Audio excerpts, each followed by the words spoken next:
Сәлем достар, сіздермен Арайдың асханасы. Бүгін пияз қосылған қаттама нан жасаймыз. Видеоны соңына дейін тамашалаңыздар. Ең алдымен ыдысымызға жылы суды құйып, оның үстіне 1 шай қасық тұзымызды салып, жақсылап араластырамыз.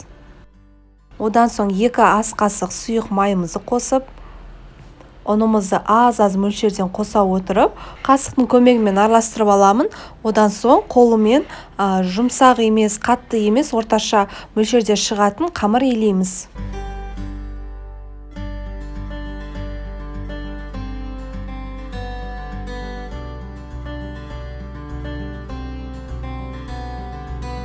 Міне қамырларымыз дайын, осылай болып шығады. Бетін жауып тұндырамыз. Енді оға дейін біз пияздарымызды тураймыз. Пиязды ірі қылып турап қоймаңыздар, барынша майдалап турағандарыңыз, яғни ұсақтап турағандарыңыз жақсы. Осылай пияздарымызды турап аламыз.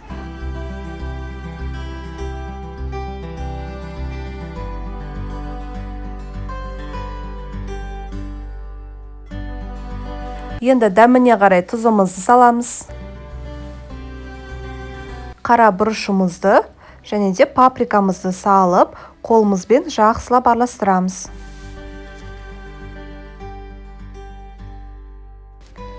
Міне біздің қамырымыз дайын болды. Осы қамырдан 4 қаттама нан жасаймыз.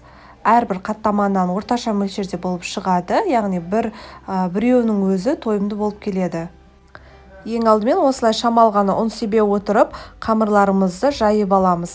Барынша жұқалап жайғандарыңыз дұрыс, осылай болып шығады. Қатты жұқа қылып жайып та қоймаңыздар.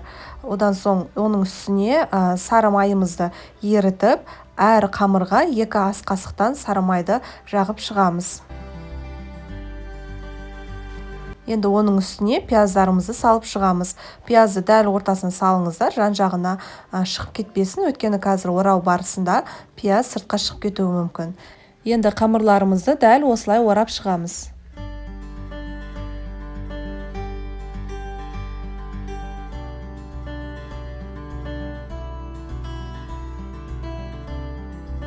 Міне барлығын осылай дайындап қойдық. Бетін жауып қалдыра тұрамыз. Оға дейін біз табамызды қыздырамыз.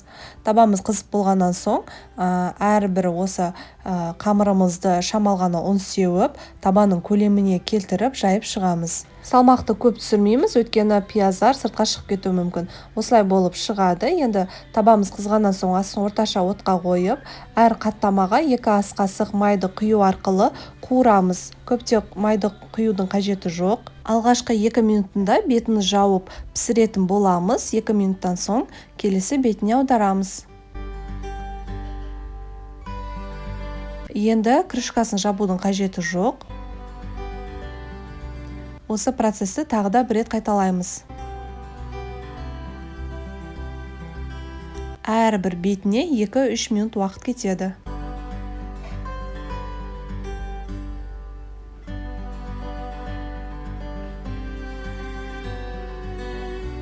Мінеке дайын болды. Енді барлығын дәл осылай қуырып аламыз. Әрбір бетін 2-3 минуттан 2 рет алмастыру арқылы қуырамыз.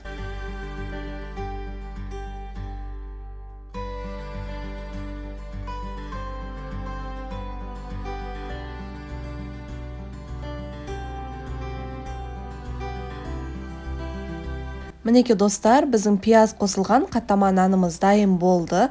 Міндетті түрде дәл осы рецепт бойынша, яғни мен жасаған бойынша жасап көріңіздер, өте дәмді болып шығады. Міне осылай жұп-жұмсақ болады. Ешқандай артық майы жоқ. Осылай қатпарлы, қытырлақ болып, әдемі болып шығады. Міндетті түрде жасап көруге кеңес беремін. Сіздермен бірге болған Арайдың асханасы. Менің каналыма жазылып, видео ұнаса лайк басып, комментарийға өз ойларыңызды білдіріңіздер. Алдағы уақытта тағы да дәл осылай керемет рецепттермен бөлісетін боламын. Астарыңыз дәмді болсын.